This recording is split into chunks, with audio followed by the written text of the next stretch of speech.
this is Nadine with DIY Sweets. Today I'm going to show you a fun way to present cake pops. It's summertime and I really love watermelon in the summer, so I'm going to make watermelon cake pops. Now, I happen to have cake leftover and frosting leftover from another cake I've made, so I'm not going to go through the steps of making a cake. If you don't have cake and you need to make some cake, then just make any packaged cake or download one of my cake recipes and make that cake.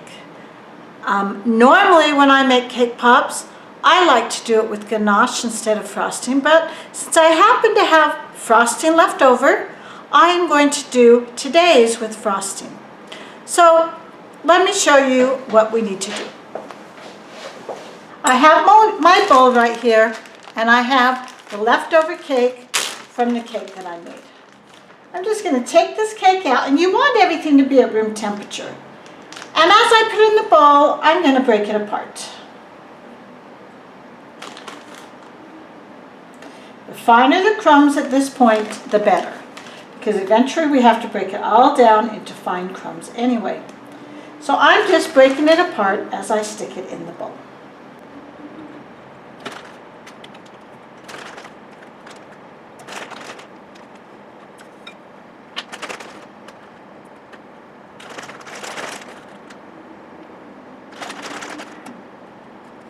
I apparently have a lot more cake here than I thought I did, so I'm probably going to have to get me a larger bowl to mix everything in. I'll continue to break the cake apart in this bowl, but I'm going to need to dump it into a much bigger bowl for mixing up the cake. Now the cake I'm using is just my white cake. Nothing fancy, nothing special, just a white cake. If you were going to make it from scratch, you would probably want to add some red food coloring to the cake batter so that you don't need to add it now. Because I'm using it from cake that I already had, it was white for what I made it for, and I'm just going to have to add red food coloring to that. There's my cake crumbs, and I'm going to go get me a larger bowl. Dump all those cake crumbs into this larger bowl.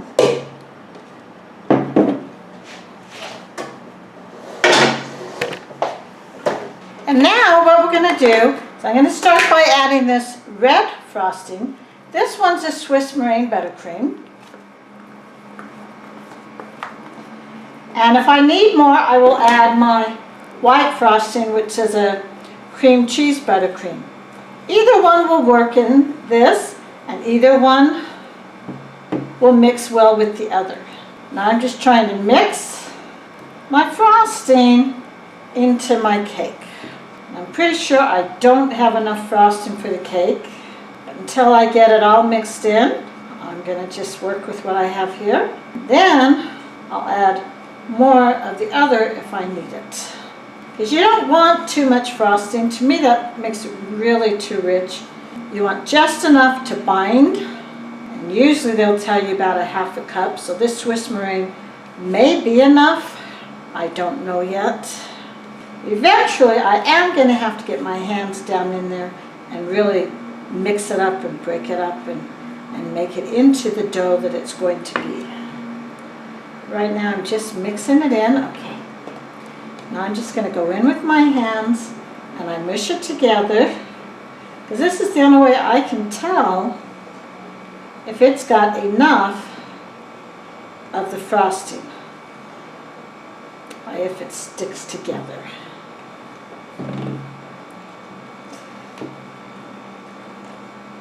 And I can see there's still some crumbs that don't have frosting on it, and it's still very dry. So I am going to add just a little bit of my buttercream. That much. Now I want to mix that in too before I start using my hands on it. Also, since I want this to be red, I have some red food coloring, and The pink frosting may have been enough to make it that watermelon color, but if not, I've got some red food coloring that I can add to this if it doesn't all turn that nice pinkish red. Now as you look at this, you can see it's starting to become a nice dough. That might be enough frosting. I may not need to add any more frosting. And it is even turning that red color that we want it to go. So I may not even have to add any red. That would be nice. As you notice, as we start making the dough, it becomes a lot more compact. Now one way to see if it's ready is you can just take some out, squish it, and roll it. And if it rolls really nice and it doesn't crack up, then it's ready. So this is probably ready, except that because I'm making watermelon bombs, it's not ready, because I need to add the seeds to my watermelon. So I'm just going to sprinkle, I don't know how much yet, a little bit of chocolate chips in there and knead it in. Once I get that all the way kneaded in, if it looks like I have enough, I'll stop. If not, I'll sprinkle some more in.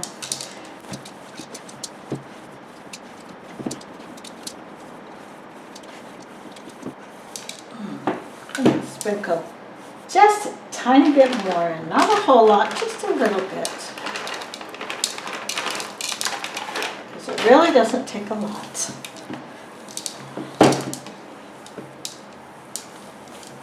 I do want to make sure that every cake pop I make has a few seeds in it. And there's our dough all ready to make the cake pops. All right, now the other day I found this cute little gadget for making cake pops. I don't know yet if it works, but we're going to try it and see how it works. So as you see, this can do 5 cavities. So I'm going to start by filling up the cavities, and it actually says which side to fill.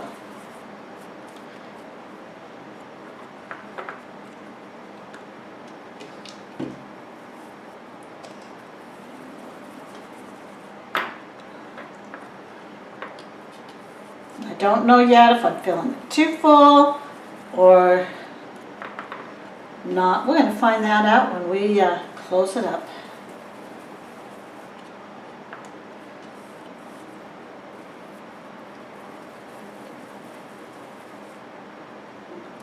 Okay, I've got the cavities full. I'm just going to close this down on it and we're going to see what happens. So now I've closed that down. Let's open it up.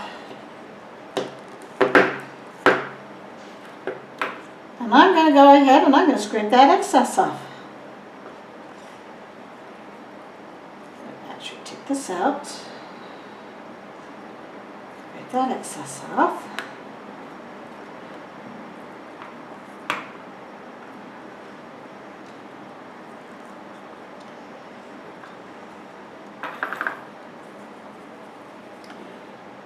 Now that worked pretty well. They did all become the same size, and the excess came off. Rolling them on your own also works just fine, so whichever way you want. The one thing about this, as I'm using it, is I do notice it does make them all the same size because it squeezes out any that are different. So if you're wanting to get them all the same size, go ahead and get one of these and try it. If not, just do the method of rolling them out. You notice even while using this, I still had to somewhat roll them out. So it doesn't take the work out, but the only thing it really does is it helps you make sure they're all the same size.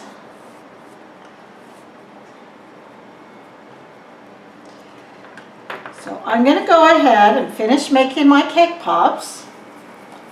You make yours, And I'll be back in just a few minutes when these are all rolled to show you what we do.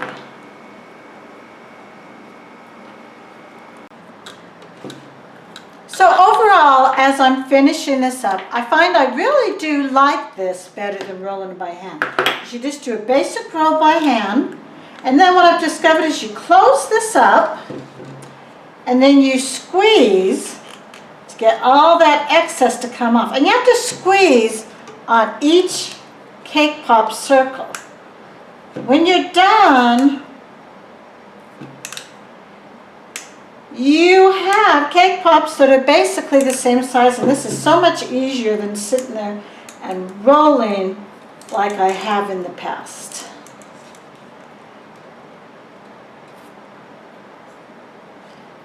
So you're able to squeeze a lot of the excess out. You can clean some of it off before you open it. And then all you do is open it up, and then I just take it out, and I just clean it up by one quick roll like that, which is a lot easier than all the rolling I was doing before. So just pull it out, do a quick roll, and then put it on my board. Pull it out, do a quick roll, put it on my board.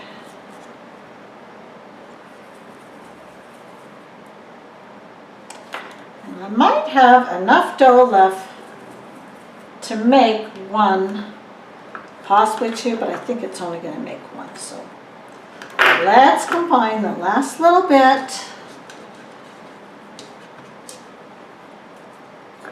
Definitely just going to make one, and it may even be a little bit smaller than the other ones.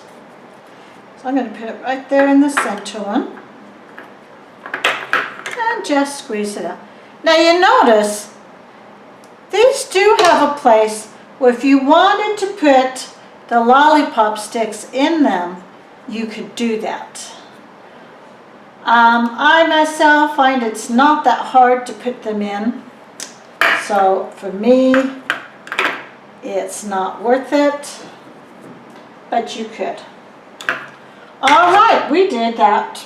Probably this whole pan, which is 29 cake pops, we did in less than 10 minutes using this. So I would say this was a good investment. It was like $5, $6. I bought it online. I'll look it up and see where was I bought it, and then I'll let you know so that if you want to get one, you can get one too. All right, now what we're going to do is we're going to get the sticks, and we're going to melt the chocolate to put the sticks in.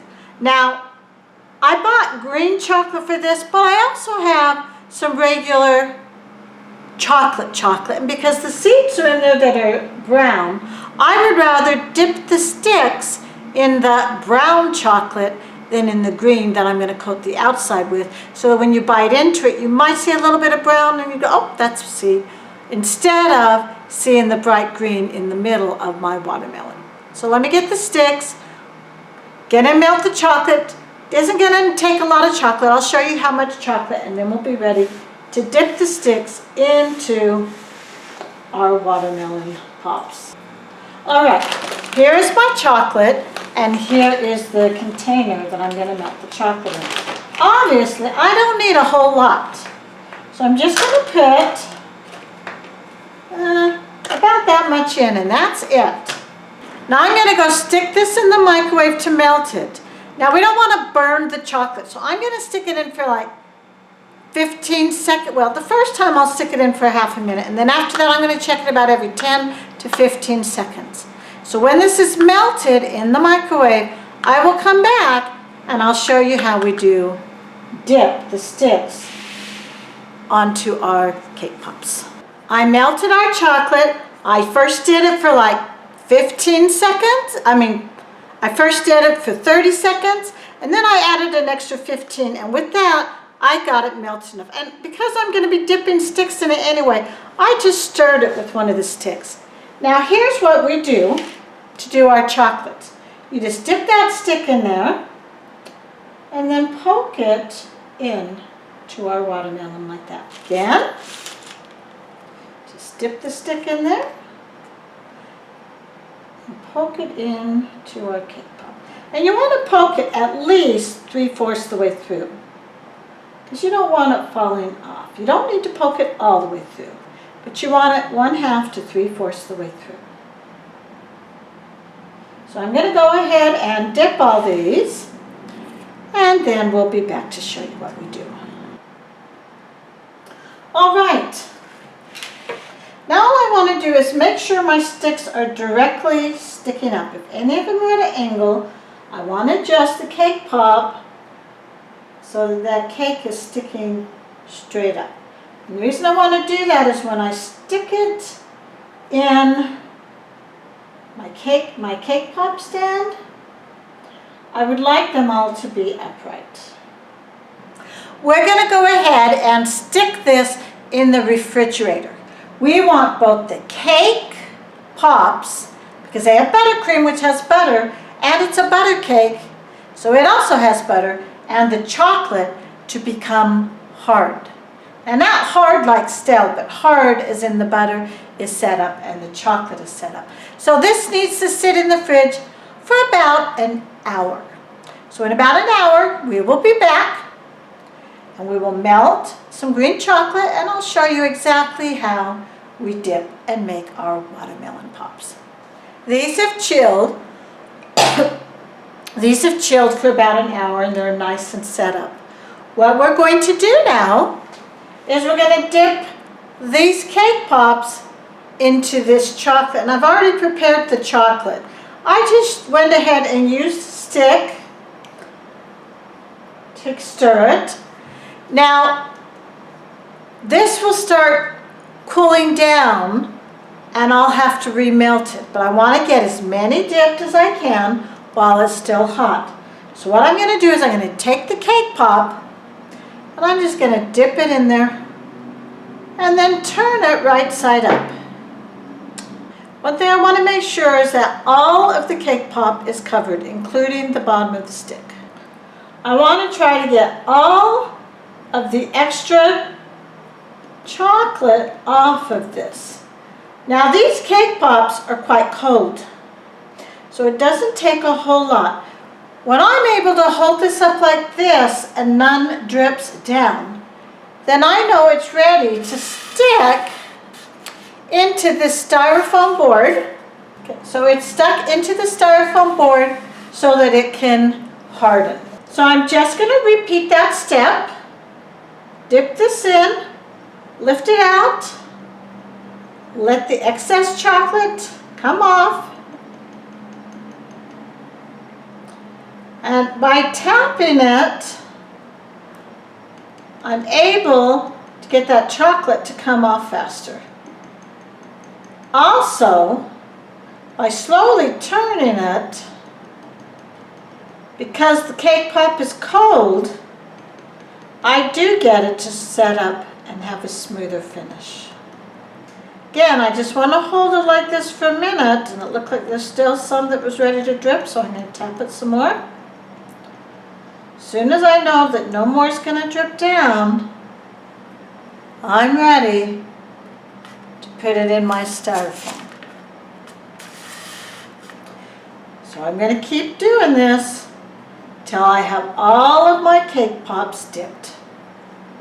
And that's all there is to making our cake pops. So you go ahead and do yours, and we'll meet back here once they're all done. So I have these ones all done. This container's full. So I'm going to stick these back in the fridge for about a half an hour to make sure the chocolate goes hard. My cake pops have now sat in the fridge, and the chocolate on it is hard. So we're ready to put it in our cake display so that we can serve them. So I just need to take my cakes and stick them in the cake display.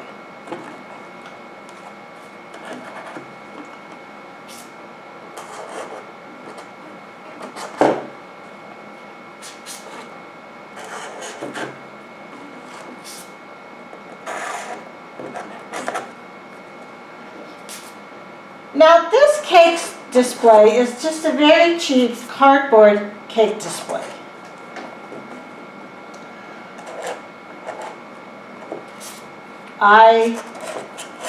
At my other home in Utah, I have an acrylic one, which I actually like better than this one.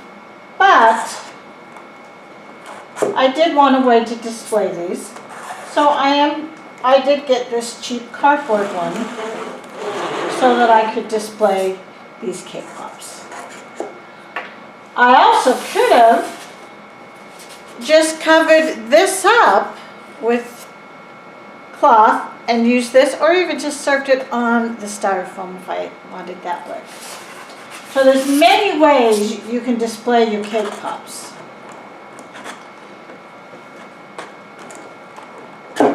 Some people will even take them and have them upside down and put them on a plate. It really is up to you on what you want to do. One thing, when I make cake pops, I'll usually have 1 or 2 cake pops that don't exactly work. They'll fall apart while dipping, or I'll show you one here. They will crack.